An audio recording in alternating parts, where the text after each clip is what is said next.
xibaar yu wér te wóor ca tàng ba abonnez-vous pour ngeen di mën di jot suñuy vidéo. daleen ak jàmm seen chaîne bi di Buzz 221G kii di Khadim Bamba Diop te akub chroniqueur bu kenn dootu présenté ci réew mi di Sénégal ginnaaw ba kii di Adja Mahécor Diouf di akub leader ci biir parti bi di Pastef génnee daal di wax amatul digg doomu ci biir parti bi di Pastef képp ku farak Ousmane Sonko. ka nga nekk ministre ka nga nekk DG ka nga nekk PCA génneel nga wax mu leer naññ que ne Ousmane Sonko nga daal di féeteel wala son excellence président Bassirou Diomaye Diakhar Faye nga daal di féetee ginnaaw ba Adja Mahécor Diouf fësalee kàddu yooyee ba noppi kii di Khadim Bamba Diouf daal dina ciy àddu si li ni mel kii di Khadim Bamba Diouf ne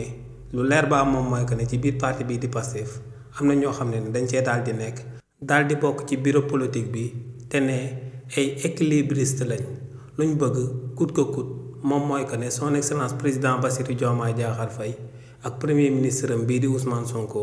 daal di juboo ne ñooñee ci li ni mel lañ daal di nekk ci tànk yooyu la ñuy daal di dox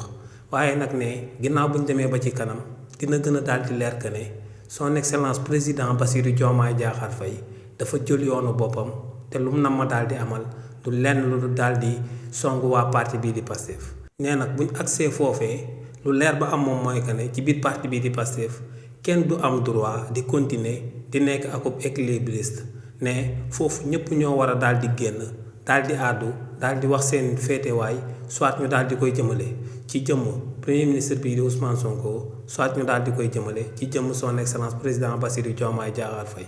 waaye tamit ne ci biir parti bii di Pastef nu mu amee ay équilibriste noonee la daal di amee ay carriériste ne am na ñoo xam ne dañoo daal di bokk ci parti bii di Pastef waaye ne lenn rek moom moo leen daal di ñor te moom mooy seen carrière politique ne ñooñee nag daal di nekk ministre wala DG ne lu leer ba am moom mooy que ne seen carrière day dépendre ci akub décret boo xam ne ci son excellence président Bassirou Diomaye Diakhar Faye lay daal di bàyyeekoo ne ñooñee nag lu leer ba am moom mooy que ne fii ba ajak-jak dañuy daal di toog noppi duñ mës a daal di àddu jëmale ko ci coow li nga xam ne moom moo jaar ci diggante son excellence président Bassirou Diomaye Diakhar Faye ak premier ministre bii di Ousmane Sonko ndax ñooñee dañuy sóoraale seen carrière bi nga xam ne moom rek moom moo leen daal di ñor. xibaar yu wér te wóor ca tàng ba abonnez-vous pour ngeen di mën di jot suñuy vidéo.